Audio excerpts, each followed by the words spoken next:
The first time I saw that purple water bottle, it was sitting on a stainless steel evidence table crusted with desert grit and sunlight pouring through the blinds. Someone had marked the cap with a number tag, but I recognized it before the officer said a word.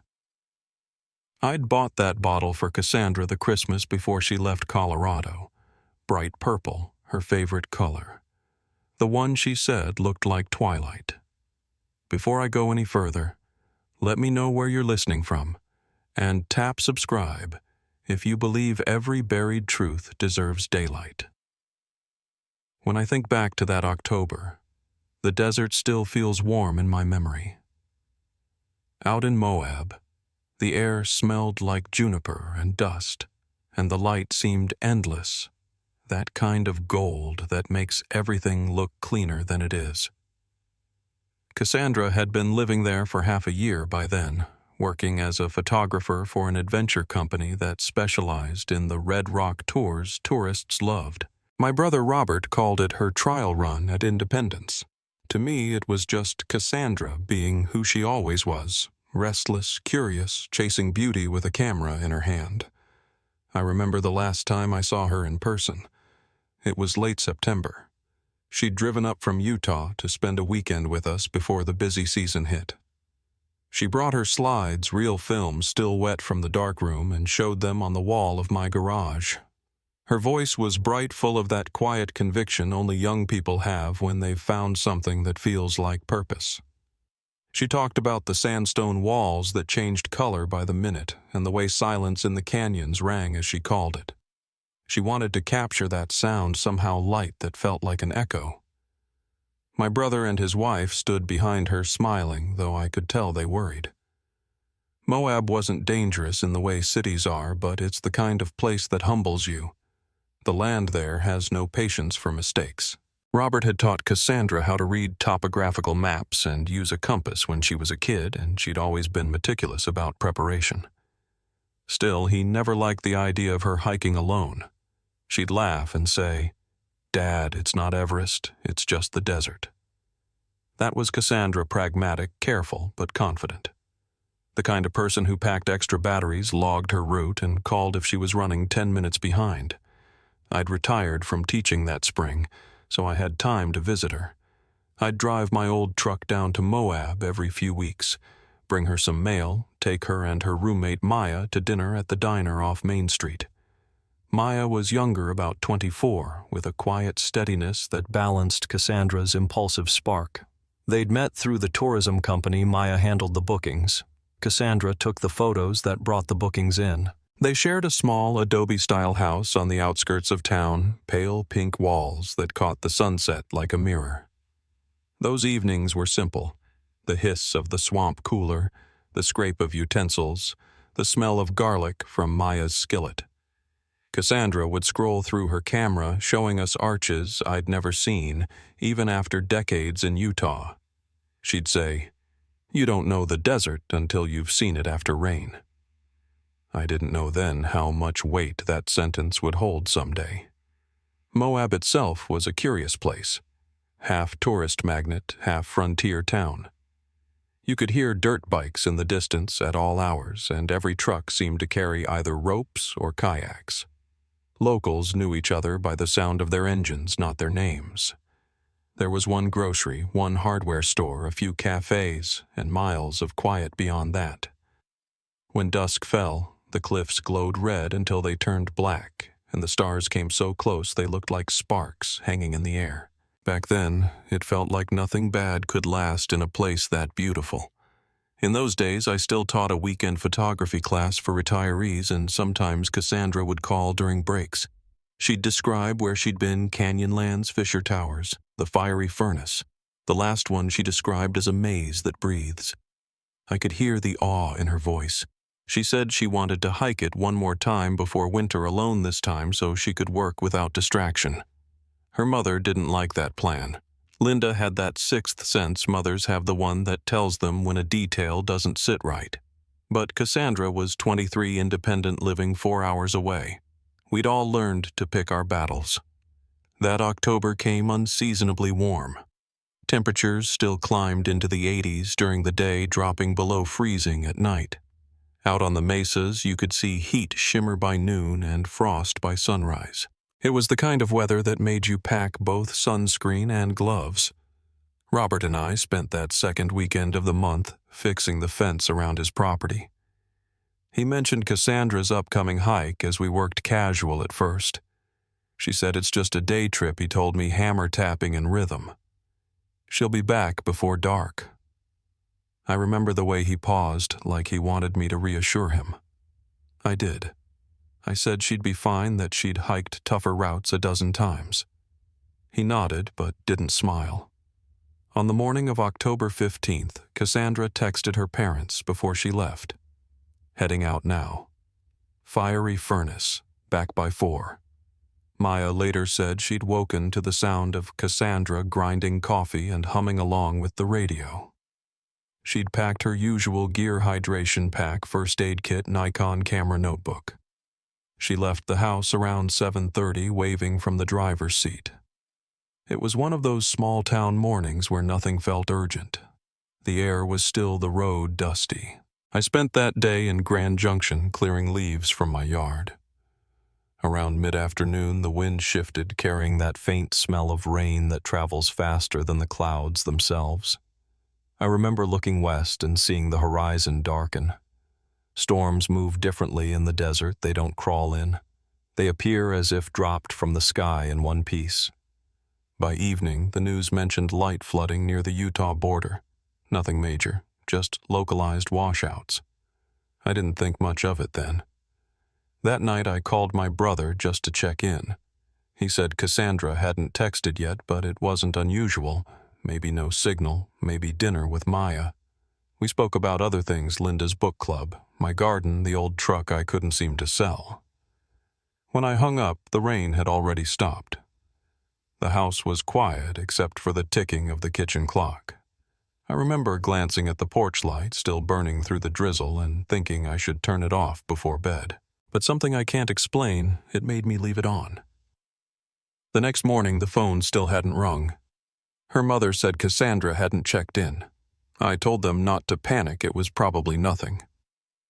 Still, I found myself standing by the window, watching the dawn wash over the valley, that porch light still glowing pale against the wet ground. It was the last normal sunrise any of us would ever see. I remember the day starting quiet, the kind of cool blue light morning when the world feels half asleep. I was pouring coffee in my kitchen when the phone rang. It was my brother Robert, and I could tell by the tone before he said a word that something was wrong. "She didn't come home," he said. The air felt different after that, thinner somehow. Cassandra had always called when she said she would. Always. We tried to convince ourselves that her phone had died, that she'd taken a wrong turn or camped somewhere safe until morning. But by noon, when her car was still sitting in the fiery furnace parking lot with a thin layer of red dust on the hood, we knew this wasn't going to be one of those simple misunderstandings you laugh about later. I drove to Moab that afternoon. The highway cut through miles of empty desert, the radio fading in and out until all that was left was the hum of the tires. When I pulled into the search headquarters, the sun was slipping behind the cliffs, turning everything the color of rust. Inside, it smelled like coffee and sweat and exhaustion. Maps were taped to the walls, dotted with pins of every color. Captain Derek Holloway stood at the center table, sleeves rolled jaw tight. He looked up when I said her name and nodded once like he already knew who I was. They'd started the search at dawn teams on foot drones helicopters. Nothing. He told me the terrain was a labyrinth, his word, not mine. Narrow canyons that twisted into themselves, places where a person could be 20 feet away and invisible. The heat during the day was brutal, dropping below freezing after dark. He kept his voice even, but I could tell by the way he looked at the map that he was already running out of places to check. That night I joined the volunteers, combing the main trail. The sandstone radiated the day's heat, and the air carried a faint metallic taste from the storm that had passed through. We called her name again and again, our voices swallowed by the rock. I remember shining my flashlight into every crevice, every shadow, half expecting to see the reflection of her camera lens staring back. but there was nothing. No prints, no scraps of fabric, not a single thing to tell us which direction she'd gone. It was as if the desert had erased her. Back at headquarters, Robert sat slumped over a thermos, eyes bloodshot from lack of sleep.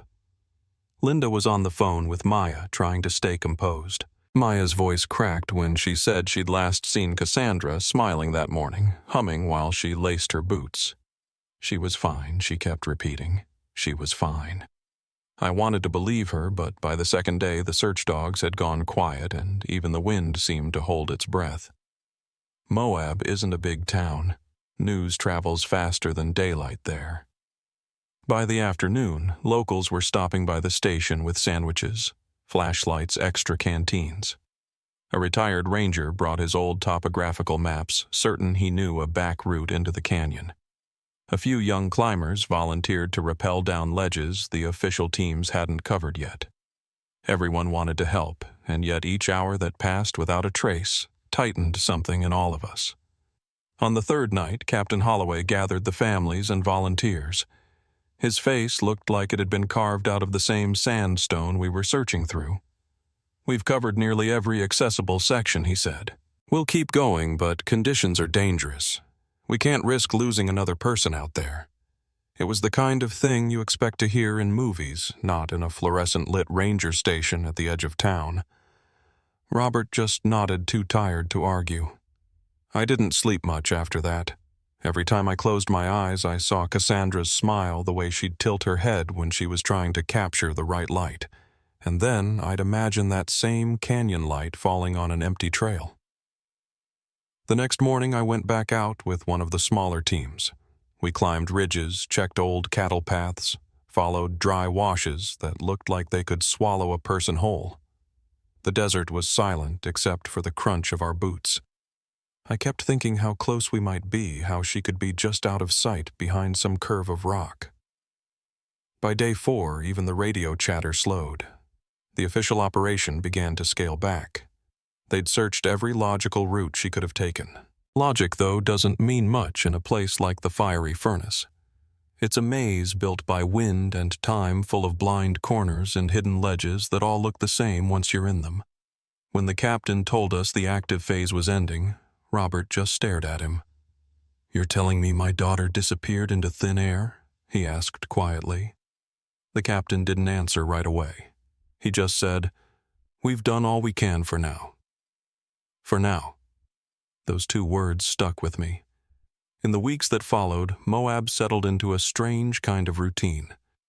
Flyers went up on every bulletin board, every gas station window.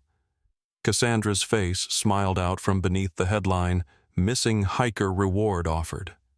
People called in sightings from as far as Nevada and New Mexico, each one hopeful, each one wrong. Robert made spreadsheets of every search grid. Linda handled the social media pages. Maya organized volunteer weekends, leading groups through the canyons when she wasn't at work. She never stopped moving, as if slowing down would make the truth catch up to her. I stayed longer than I'd planned, renting a small room above a garage near Main Street. I told myself I was helping, but part of me just couldn't go home yet. Every morning I'd walk to the trailhead stand near Cassandra's car and watch the light shift over the rocks. The locals said the desert keeps its secrets. They were right. The wind covered our footprints within minutes, as though erasing evidence of our hope. That first winter was hard. The cold crept in fast once the sun dropped and the land turned brittle. The search shifted from rescue to recovery, though no one wanted to say it out loud. Around Christmas, Robert and Linda returned to Colorado to regroup. I stayed through January, helping Maya finish cataloging the last of the volunteer reports. The stack of notes filled an entire drawer. Coordinates, weather patterns, every unconfirmed rumor. When we closed the folder, she just sat there, staring at her hands. "I should have gone with her," she whispered. She hated hiking alone. I told her what I'd told my brother, that Cassandra was careful, that whatever happened wasn't her fault. But the truth was, we didn't know what had happened, and that uncertainty is its own kind of punishment. Over time, the case became background noise, the story people brought up in passing when new hikers went missing. Still, Captain Holloway never filed it away completely. Every few months he'd call with a new tip, a lead that fizzled out as quickly as it came. Once he thought they'd found her pack near Devil's Garden, but it turned out to belong to a tourist from Nevada. Another time, a psychic claimed she'd seen Cassandra near a waterfall, though there isn't a waterfall within 50 miles of Moab. Hope became something we approached carefully, like touching a bruise to see if it still hurt. Years have a way of folding into each other. The first anniversary passed with a small vigil. The second with silence. By the third, most people assumed what we wouldn't say aloud, that Cassandra was gone for good. Robert finally allowed a memorial service, small and quiet. We stood in the cool desert air, candles flickering against the wind. Maya spoke about the way Cassandra saw the world, how she found beauty in patterns no one else noticed. Her voice trembled, but she never looked away from the canyon horizon. After the service, I walked out toward the edge of the mesa. The land stretched out forever, the shadows growing long. Somewhere out there was the answer I told myself, though I didn't believe it anymore. Some mysteries don't resolve. They just change shape. Still, I kept returning to one question that gnawed at all of us. How does someone so careful, so experienced, vanish from a place we scoured inch by inch? In the spring that followed, I finally went home. Life resumed in slow motion, teaching part-time, mowing the lawn, trying to remember what ordinary felt like. But Cassandra's absence followed me everywhere. It was in the silence between songs on the radio, in the way my brother paused before answering the phone, in the unopened photo albums on their living room shelf. Then, almost 3 years later, I got another call, this time from a number I didn't recognize. A calm voice introduced himself as Dr. Marcus Webb, a geologist from the University of Utah. He said he was conducting cave surveys in the Moab area and needed to speak with the Reeves family about something they'd found. His tone was careful, professional, but I could hear the hesitation beneath it. He didn't say her name, not yet, but I felt my stomach tighten. That night I lay awake listening to the wind push against the windows. It had been a long time since I'd let myself imagine Cassandra alive, yet part of me wasn't ready to picture anything else. I didn't know it then, but what Dr. Webb's team had uncovered would answer our questions and open others we hadn't thought to ask. The next morning I packed a small bag and drove west again toward the red horizon that had once felt endless. The desert was calling back one of its secrets, and I wasn't sure I was ready to hear what it had to say. When I pulled into Moab again that spring, the air felt heavier than I remembered. The wind carried dust from the mesas, coating the windshield in a dull red film that seemed to cling no matter how much I wiped it away. I parked outside the ranger office, same building, same faded sign, but the place looked different now. Fewer people, fewer voices. Captain Holloway was inside, leaning over a map with a man I didn't recognize, a younger fellow, sharp-featured, wearing a faded field vest and thick glasses. When I walked in, they both straightened, and the man introduced himself as Dr. Marcus Webb from the University of Utah. He spoke softly, like someone used to lecturing to half-asleep classrooms, but his words were careful. He said his team had been conducting geological surveys in the backcountry and had come across a cave system that didn't appear on any existing records. The captain's face stayed neutral, but I caught the way his fingers tapped the table when Webb said the cave was located less than 6 miles from the fiery furnace trailhead. Dr. Webb pulled out a few printed photographs, satellite scans mostly, and one grainy shot of what looked like a crack in the earth hidden behind brush. "It's small," he said, "almost invisible unless you know where to look." He talked about using ground-penetrating radar, about air pockets and limestone erosion, but my attention kept drifting to that photograph. Something about that dark slit in the sandstone made my stomach tighten. When he paused, I asked if he thought it might have any connection to Cassandra's case. He hesitated just long enough to make me certain that he did. "We can't say yet," he answered, "but you should probably be here when we go in." The next morning I followed their convoy down a rutted service road, the red cliffs rising around us like cathedral walls. The landscape was quiet except for the crunch of tires on gravel and the faint hum of the generator in the lead truck. I'd been in that country 100 times, but that day it felt alien, as though we were driving into some place people weren't meant to go. When we reached the site, there wasn't much to see, just a low ridge of sandstone and a few scattered juniper trees. Dr. Webb pointed toward what looked like a break in the rock, half hidden behind sagebrush. "That's the entrance," he said. I had to squint to see it at all. They set up ropes and harnesses, talking quietly among themselves while the wind swept through the brush. A graduate student named Jennifer went first, disappearing through the opening with her headlamp flicking across the walls. The rope creaked, then slackened as she called up that the shaft dropped about 40 feet before leveling out. One by one, they descended their lights, fading into the dark. When it was my turn, I hesitated at the edge. I'm not claustrophobic, but that crack looked like the mouth of the earth, and I couldn't help thinking about Cassandra, somewhere below in that endless quiet.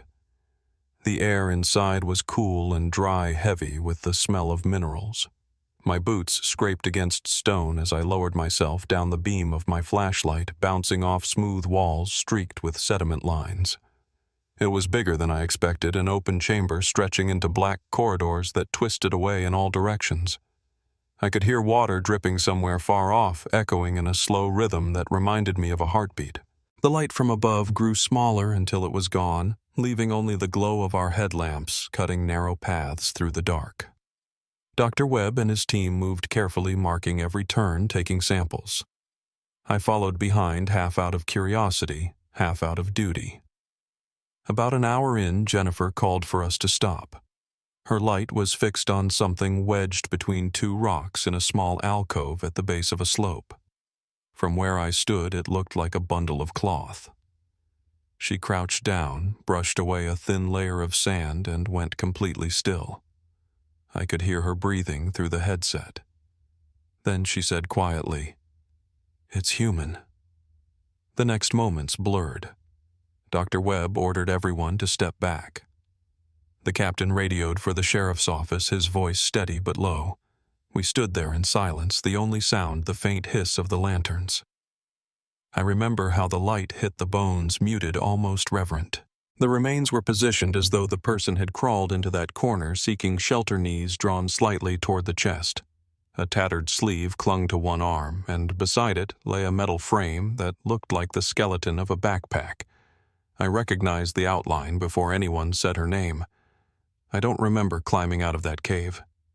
The next thing I knew, I was sitting on the ground near the trucks, staring at the horizon while the sun bled into the cliffs. Someone handed me water, and I just held it. The desert was perfectly still. For years we'd searched the surface, called her name into those canyons, and she'd been right below our feet. That thought hollowed me out more than anything else.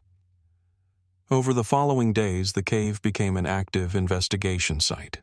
Tents went up lights equipment. Forensics teams moved in and out with quiet precision. I stayed nearby, though there wasn't much for me to do except wait. They said the remains were well preserved, shielded from the elements. Dr. Sarah Martinez, the forensic anthropologist, told us the bones showed no sign of trauma, no breaks, no defensive wounds. That ruled out violence, at least the kind done by another person. They found a water bottle with a purple cap, a camera corroded by time, and the faint remnants of clothing that matched what she'd worn that day. When the dental records came back, confirmation was immediate. There was no need for words between us. Robert just bowed his head, his shoulders shaking once before he straightened and thanked the officers. Linda stood beside him, silent, staring toward the direction of the canyons. I didn't realize until later that she was looking toward the place where Cassandra had last stood in sunlight. The question everyone asked then was the one none of us could answer. How did she end up in a cave system miles from her intended route, doctor? Webb explained that the chambers connected to a network of hidden drainage channels that flooded during heavy storms. A person caught in the wrong place could be swept underground in minutes. He showed us maps, blue lines, tracing through the rock like veins, and pointed to a storm system recorded on the day she disappeared. Flash floods, he said, could move faster than a car. The logic made sense, but logic didn't dull the ache of it. When they recovered her camera, the technicians treated it like glass, easing the memory card from its corroded shell. A week later, we were called back to view what they'd managed to salvage.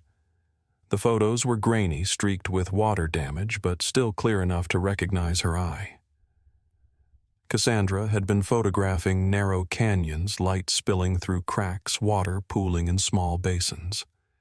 The final image showed a streak of dark sky above a sandstone wall, time-stamped a little before 3 in the afternoon. The storm must have come shortly after. She'd followed the wash deeper into the canyon, chasing one more shot, unaware that water was already racing toward her. Dr. Martinez told us that based on the position of the remains and the items around her, Cassandra had survived for several days in that cave before she died.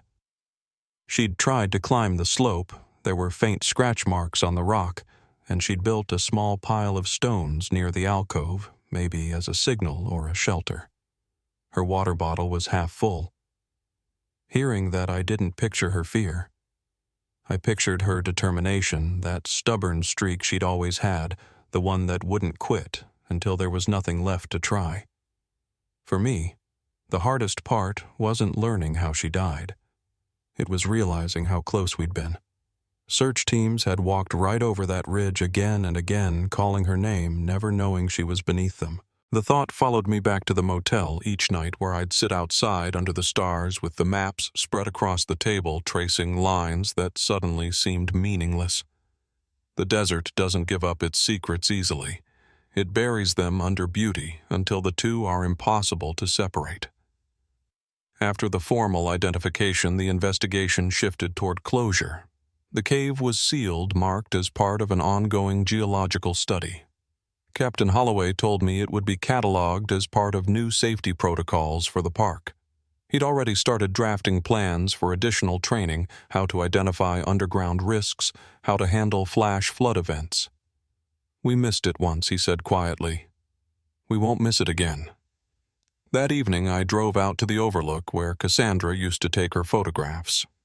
The sun was setting the same way it always did, slow, deliberate painting the rocks in that impossible shade between orange and blood. I sat there for a long time, thinking about the years we'd spent searching, the nights spent listening for a sound that would never come. In the end, the truth had been buried not by malice or mystery, but by nature itself, a storm, a hidden passage, a twist of timing too cruel to comprehend. Before I left town, I stopped by Maya's house. She'd been the one person who refused to give up, and I wanted her to hear it from me. She opened the door before I could knock, her eyes already red as if she'd known. I told her everything, the cave, the photographs, the evidence. She listened without speaking, then went to her kitchen and came back with a small framed picture. It was one Cassandra had taken of the fiery furnace at dawn light streaking across the stone like fire. Maya handed it to me and said, "She always said the desert would keep her story." Driving home that night, I realized she was right. The land had kept it not out of cruelty, but out of indifference. It had taken her in and held her waiting for someone patient enough to listen. And in its own way, it had finally spoken. Still, even as I crossed the state line and the cliffs disappeared behind me, I couldn't shake the feeling that Cassandra's story wasn't quite finished, that the land had more to tell about what it had hidden all those years. When the forensic report came back, it read like a quiet heartbreak, disguised as data. Every number, every line translated into pieces of Cassandra's final days. Dr. Martinez asked us to come in to hear the findings in person. We met in a small conference room at the county building, concrete walls, the hum of fluorescent lights. On the table sat her laptop, a few photographs, and the corroded remains of Cassandra's camera. Robert sat beside me, elbows on his knees, his hands clasped tight enough to blanch his knuckles. Linda stayed near the window facing the light. I remember thinking how the sun through that dirty glass looked almost the same shade as the desert she loved. Dr. Martinez spoke carefully, the way doctors do when they know their words will be remembered for the rest of someone's life. She said Cassandra likely survived underground for several days, possibly as long as a week. The conditions in that chamber, dry, stable temperature, had preserved everything remarkably well. They found scratch marks near the slope, a small stack of stones, traces of fabric where she may have tried to rig a cover. She'd rationed her water, left her pack within reach, everything in order, as if she still believed rescue was coming. Then she pulled up the photos they'd recovered from the memory card. The images appeared slowly, each one flickering onto the screen like a breath. Cassandra had been alone that day, but she wasn't lonely. You could see that in the way she framed the world. There were arches, glowing amber, narrow walls that twisted like ribbons of light. The last few shots felt different, tighter spaces, shadows creeping up the rock, the kind of light you get when weather turns. The timestamp on the final image read 2:47 p.m., just before the storm hit. She must have followed a dry wash into one of those slot canyons, chasing a reflection or the sound of wind. When the flash flood came, it would have given her no warning, just the low thunder of water hitting stone. Robert leaned forward, staring at the image on the screen. "She kept shooting," he said quietly. Dr. Martinez nodded. "Yes, right up to the end." After the meeting, none of us spoke for a long while. Outside, the wind had picked up again, stirring the dust across the parking lot. I remember the sound of it against the truck door, soft, relentless, like breathing. That night, I sat alone in my motel room with the photographs spread across the table. Some were too damaged to make out, but others felt almost alive. You could see the moisture in the air, the reflection of light on wet stone, the colors deepened by rain. I realized then that Cassandra hadn't just captured the desert's beauty, she'd recorded her own final moments, even if she hadn't known it. The recovery from the cave took 2 days. The team worked methodically, logging every fragment, every piece of debris. They brought her home in a plain transport case, draped with a ranger's jacket. The funeral was quiet, held on a windy afternoon at a small church just outside Grand Junction. The pews were filled with search volunteers, park staff, people from town who barely knew her, but had walked those canyons, calling her name. Maya spoke last.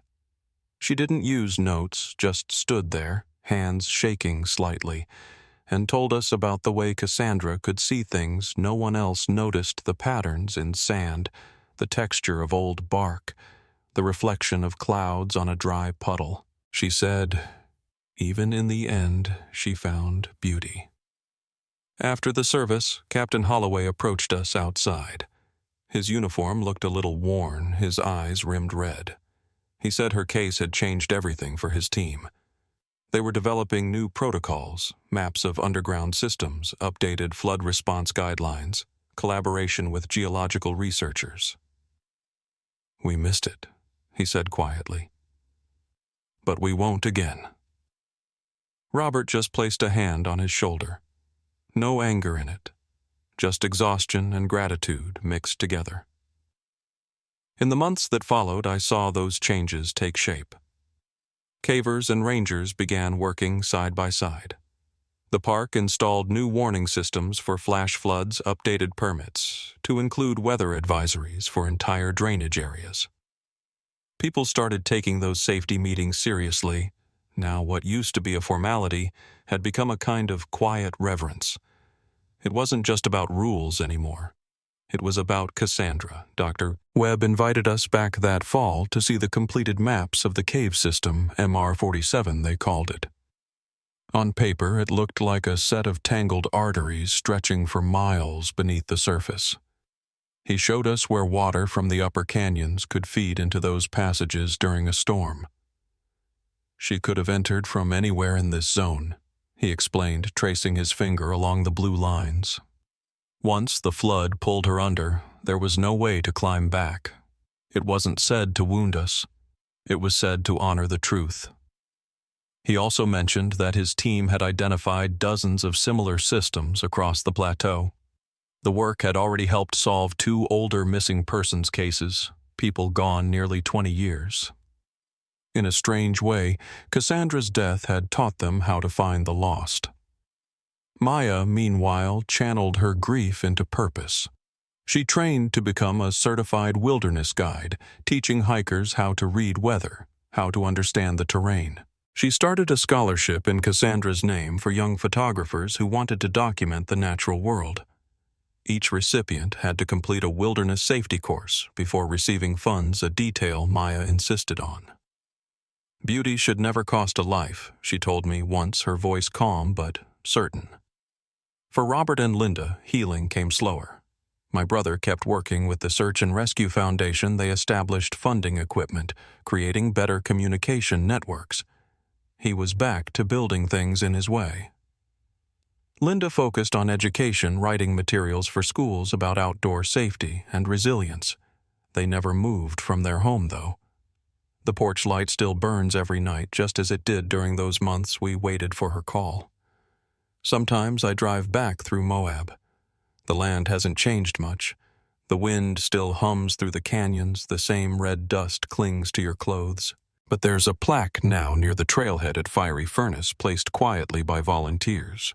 It reads, "For those who chase the light, may the earth remember your steps." I stand there sometimes at sunset, watching the shadows crawl across the stone. The air gets cooler, and I can almost hear her camera shutter echoing in the wind. The cave where she was found was eventually sealed both for safety and research. Dr. Webb said it would remain protected as part of an ongoing geological study. I like to think of it not as a tomb but as a place of knowledge, a reminder of how fragile we are and how much the earth still holds beyond our understanding. Even now, though, I catch myself wondering about her final hours. Whether she knew the storm had passed. Whether she could see the light filtering through those cracks in the ceiling. Maybe she thought rescue was still coming. Maybe she thought the water would rise again. I'll never know. What I do know is that she didn't die lost. She found a way to face the dark with order, with hope, with that same discipline she'd always lived by. That's who she was. When I leave Moab, I always take the long route home, the one that cuts through the open valley before the mountains begin. It's quiet out there, just sagebrush sky and the sound of wind over the highway. Somewhere beneath all that rock, there's still a chamber where she took her last breath. But above it, the land keeps living sunlight spilling across ridges, hawks gliding over the canyons she loved. I think of how her story turned strangers into rescuers, rescuers into teachers, and teachers into protectors of that wilderness. That's her legacy now. And yet even after all the science, the reports, the new protocols, there's something in me that won't settle. Not a doubt exactly, just a sense that the story isn't finished. A few months ago, Dr. Webb wrote to say his team found another passage connected to the same system, deeper and narrower than the rest. He said they plan to explore it next season once the floods ended. I read that line twice and felt that old pull again, the need to go back to stand in that silence one more time. I don't know what they'll find down there. Maybe nothing. Maybe something small that changes everything we thought we knew about that storm, that day, that place. But whatever they uncover, I'll be there when they surface, standing in the sun waiting for whatever truth the desert decides to give up next. When Dr. Webb called again, it was early spring, and the wind was still sharp coming down from the plateau. He said his team had finished mapping the last section of the cave network, the one they'd found connected to Cassandra's chamber. His tone was careful, the way someone speaks when they're holding a fragile truth. It doesn't change what we know, he told me, but it shows how easily it could happen again. That line stayed with me, how easily. For 3 years, we had believed she was simply lost. Then, for years more, we thought we understood how. But what he meant was larger than Cassandra. It was about the land itself, how it keeps its silence until it decides to speak. I drove out to Moab one last time that April. The desert looked the same, but I wasn't. The color of the rock never changes, not really. The reds and golds just trade places as the light moves. I stopped by the overlook near the fiery furnace where the plaque had been placed. The metal was already weathering a fine patina spreading across her name. Someone had left a single purple water bottle at the base clean and knew the cap glinting in the sun. For a long while I just stood there listening to the wind. Out here it sounds like breathing. Maya met me later that evening at a small diner off Main Street. She looked older, not in years, but in the way people age when they've spent too much time with memory. Her wilderness program was thriving. Dozens of scholarship students had come through, young photographers, hikers, people who saw beauty the way Cassandra had.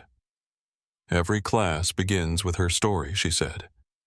They need to know the land isn't forgiving, but it's still worth knowing. We talked until the coffee went cold about the people who had been found since then, about how her foundation had partnered with new rescue teams. When she spoke of Cassandra now, it wasn't from grief. It was gratitude, like someone recalling a teacher who left a mark too deep to fade. The Reeves Foundation had grown too. My brother had retired fully from engineering, turning his knack for problem-solving into something that mattered differently.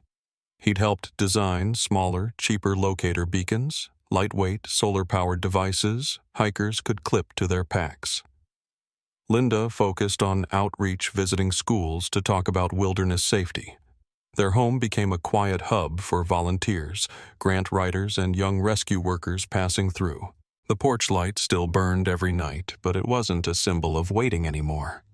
It was something closer to hope, steady and familiar, guiding strangers who might never know whose light it was. As for Captain Holloway, he eventually retired too, though not before seeing the system he'd built rolled out across the entire Southwest. Search and rescue operations now start with geological briefings. Underground scans are routine. Every ranger I've met since knows Cassandra's case by name. Some even call it the Reeves Protocol. It's strange how tragedy can become procedure, how one person's story can turn into a checklist that saves others. I think he carried that weight quietly, knowing it took one failure to teach an entire profession how to see differently. I spent the last night of that trip at the edge of the canyon, near where we'd once set up the early search grid. The desert at night is unlike anywhere else, no hum of traffic, no distant machinery, just the whisper of wind through the stone. I sat with a flashlight on low reading through one of Cassandra's old notebooks that Maya had kept all this time. It wasn't full of poetry or self-reflection. It was practical, precise notes on exposure times, sketches of canyon shapes, reminders to pack an extra battery. But on the final page, written in a looping hand I hadn't seen before, was a single line. Light always finds a way in. I don't know when she wrote it. Maybe before that last hike, maybe years earlier. But that sentence has followed me since. It's there whenever I see the sun hit the ridge just right, or when a student calls to tell me the foundation helped them finish a rescue. Cassandra may have died in darkness, but she didn't vanish there. Everything that came after the programs, the safety reforms, the lives saved, was her light breaking through. Doctor. Webb's team eventually published their research. They confirmed that the storm system from October 2006 was one of the most intense flash flood events in 2 decades. The runoff had created temporary inlets across miles of terrain, pulling water and anything caught in it into underground networks that had never been mapped. The data led to new predictive models for flood risk, changes in permit structures, and better evacuation protocols for hikers. To most readers, it was just geology and numbers. But to us, it was proof that Cassandra's final moments had meant something. She'd become part of the land's record woven into its science and safety alike. Years later, when Robert and Linda passed, they were buried side by side not far from her resting place. The 3 of them together now, the same red dust settling across their stones. At the service, Maya stood beside me, quiet, except for a whisper only I heard. She got her view back, and she did. From that hill, you can see the mesas stretch for miles, shifting colors as the sun sinks, the kind of view Cassandra used to chase with her lens. People sometimes ask me why I still tell this story, why I can't let it rest the way the desert finally did. The truth is, I don't tell it to relive it. I tell it to remember the sound of that first morning when the search began, the echo of her name bouncing off the stone unanswered but still carried by the wind. Every time I speak it, she exists again for a moment, not as a tragedy, but as a part of this place. I've learned that closure isn't something you find.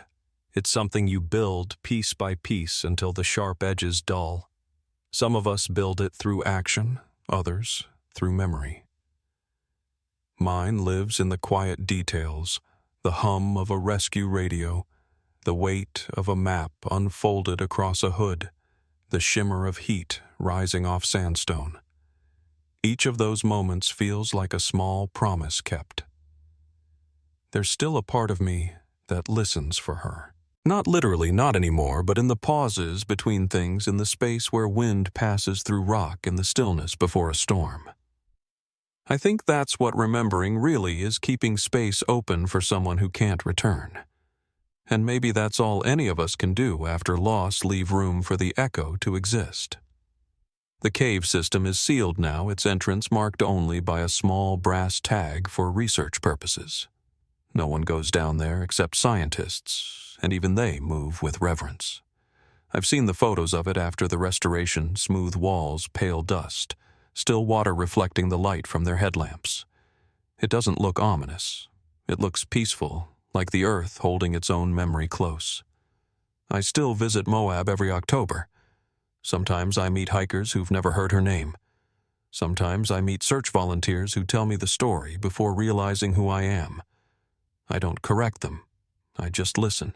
Hearing it through their voices reminds me that stories don't die. They just change narrators. One evening last fall, I watched the sunset from the same overlook where her last photograph was taken. The air was cool, the light soft and gold. I imagined her there, camera in hand, focused not on fear, but on beauty the way she always had. For a moment, it felt like the years folded back, and she was just 23 again, chasing light across the canyon walls. The image held suspended in that silence until the sun slipped behind the ridge and the world returned to shadow. That's how I choose to remember her, not in the darkness of the cave, but in the brief shimmer before night falls. In that fragile glow where every color sharpens, every sound deepens, and you understand, if only for a second, how precious and fleeting light really is. If this story stayed with you, share it not for views, but so no one's name gets lost to the dark.